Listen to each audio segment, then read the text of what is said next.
Hello everyone, देखिए अब कुछ इंपॉर्टेंट टर्म्स के बारे में बात करेंगे, elastic after effect and elastic fatigue.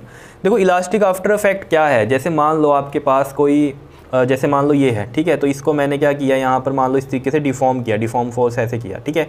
अब इसको अपनी इसी शेप में वापस आने में, जैसे मैंने यहाँ से यहाँ किया ना, अब इसको अपनी शेप में वापस आने में जो टाइम लेती है, जो डिले होता है इसमें, ठीक है, जैसे यहाँ पर मान लो ये कुछ सेकंड में आ रही है, ठीक है, कोई चीज़ होगी एकदम से आ जाएगी, ठीक है ना, क्लियर है। और कुछ चीज़ ऐसी होगी जो घंटों बाद आएगी, 1 घंटे बाद अपनी शेप में आएगी दोबारा।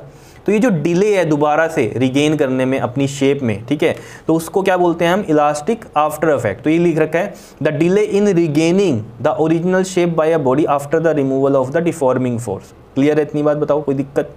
ठीक है, इसी तरीके से आप इसमें रबड़ का भी एग्जांपल ले सकते हो, ठीक है, जैसे कोई रबड़ है आपके पास, ठीक है, उसको आपने ऐसे स्ट्रेच किया इस तरीके से, ठीक है, इस तरीके से स्ट्रेच किया और वो खुल के इतनी हो गई, ठीक, उसके बाद वो धीरे धीरे अपनी दोबारा ओरिजिनल शेप में आ रही है। तो वो कितनी देर में अपनी ओरिजिनल शेप में आ रही है, ठीक है, उस चीज़ से भी आप समझ सकते हो कि डिले हो रहा है to regaining its original shape, ठीक है, after the removal of deforming force. तो उसे क्या बोलते हैं हम, इलास्टिक आफ्टर इफेक्ट।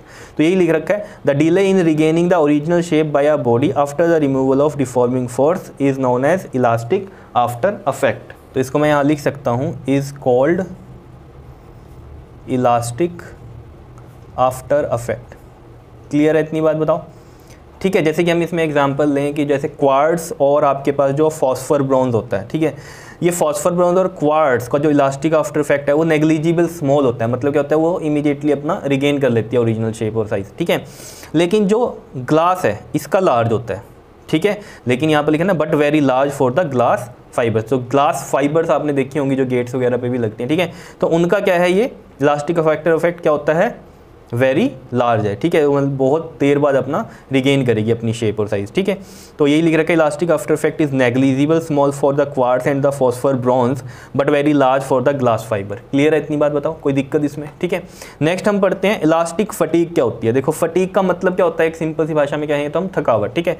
तो elastic fatigue is defined as the loss in the strength of the material. Loss होगा उसकी स्ट्रेंथ में, इसकी मटेरियल की स्ट्रेंथ में लॉस होगा due to the repeated alternating strains. जैसे हम कहें रिपीटेड अल्टरनेटिंग स्ट्रेंस में, जैसे हम कहें, जैसे मान लो ये एक वायर ही है, ठीक है, इसको मैं ऐसे खींच रहे हैं हम, ठीक है, फिर छोड़ रहे हैं, फिर खींच रहे हैं, फिर छोड़ रहे हैं, फिर खींच रहे हैं, फिर छोड़ रहे हैं, ऐसे ये अल्टरनेटिंग टाइम होगा जब इसकी लेंथ बढ़ रही है, घट रही है, ठीक है, वायर है, कोई और चीज़ है, मान लो इस तरीके से, ठीक है, तो क्या होगा, इसका जो स्ट्रेंथ है वो क्या होगी, लॉस हो जाएगी। मतलब क्या होगी, ये जब अल्टरनेटिंग स्ट्रेंस इसमें होंगे तो क्या होगी, ये ब्रेक हो जाएगी। क्लियर है, जैसे इसको और एग्जांपल में समझो, जैसे मान लो एक ये हार्ड वायर है, ठीक है, जब आपने क्या किया, इसको अल्टरनेटिंग स्ट्रेंस किए इस तरीके से, ऐसे मोड़ा, फिर ऐसे मोड़ा, फिर ऐसे ऐसे अल्टरनेटिंग स्ट्रेंस कर रहे हो आप इसमें, तो क्या होगा, क्या ये ब्रेक नहीं हो जाएगी, ठीक है ना। स्ट्रेंस मतलब क्या हो रहा है यहाँ पर, इसकी भी क्या हो रही है, शेप साइज़ क्या हो रही है, चेंज हो रही है यहाँ पर, इस तरीके से ऐसे समझो आप। तो हम क्या कर रहे हैं इसमें, बार बार इसमें अल्टरनेटिंग स्ट्रेंस जब देंगे, अगर ये हार्ड है तो ये ऑब्वियस बात है ब्रेक हो जाएगी, ऐसे ऐसे करके हम तोड़ते तो हैं।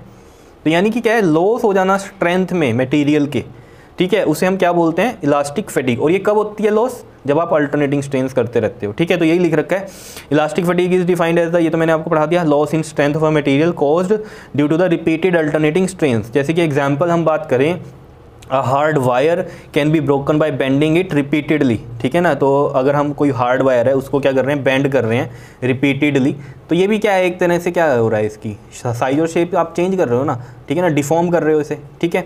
तो इसमें क्या हो रहा है, बेंडिंग करेंगे repeatedly in opposite directions as it loses the strength due to the elastic fatigue. समझ रहे हो क्यों, क्योंकि उसने लॉस कर दिया अपनी स्ट्रेंथ को due to the elastic fatigue की वजह से। थकावट हो जानी जैसे, ठीक है, बार बार हो रहा है, थकावट हो गई, टूट गया। जैसे इंसान है, काम कर रहा है, थक गया जी वो बहुत ज़्यादा, तो टूट ही जाएगा ना, इतना भी काम नहीं करना चाहिए, ठीक है ना। तो स्ट्रेंथ पे डिपेंड करेगा, तो लूज इट्स स्ट्रेंथ। तो hard wire can be broken by bending it repeatedly, ठीक है ना। तो हार्ड वायर ब्रोक हो जाती है अगर हम उसको बेंड करें रिपीटेडली इन अपोजिट डायरेक्शंस। क्यों, क्योंकि वो लूजेज कर देता है अपनी स्ट्रेंथ को।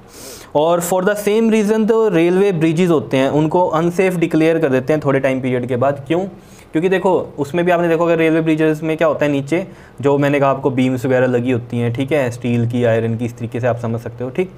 तो होगा क्या, जब मान लो कई साल हो गए, ठीक है जी, उस पर से ट्रेन जा रही है, आ रही है, ट्रेन जा रही है, आ रही है, तो उसमें भी क्या हो रही है, मल्टीपल क्या हो रहा है जी, अल्टरनेटिंग, एक तरह से हम क्या कहें, स्ट्रेंस पड़ रहे हैं उसके ऊपर, ठीक है ना। क्लियर है इतनी बात। तो उसकी वजह से होगा क्या, स्ट्रेंस, समझ रहे हो ना आप किस तरीके के कह रहा हूँ मैं, उनमें कुछ ना कुछ तो चेंजेस होगा ही ना, जब ऊपर से कोई चीज़ आएगी। ऐसा तो नहीं है कि वो बड़ी आराम से हैं, कुछ ना कुछ तो उस पर स्ट्रेस पड़ी रहे। क्लियर है? तो उसकी वजह से क्या होता है कि ऐसा ना हो कि वो अपनी स्ट्रेंथ को लूज़ कर दें, विद टाइम तो करेंगे ही, ठीक है, और ऐसा ना हो कि उसके बाद जब ट्रेन उसके ऊपर से निकले तो कोई मिस हैपनिंग हो।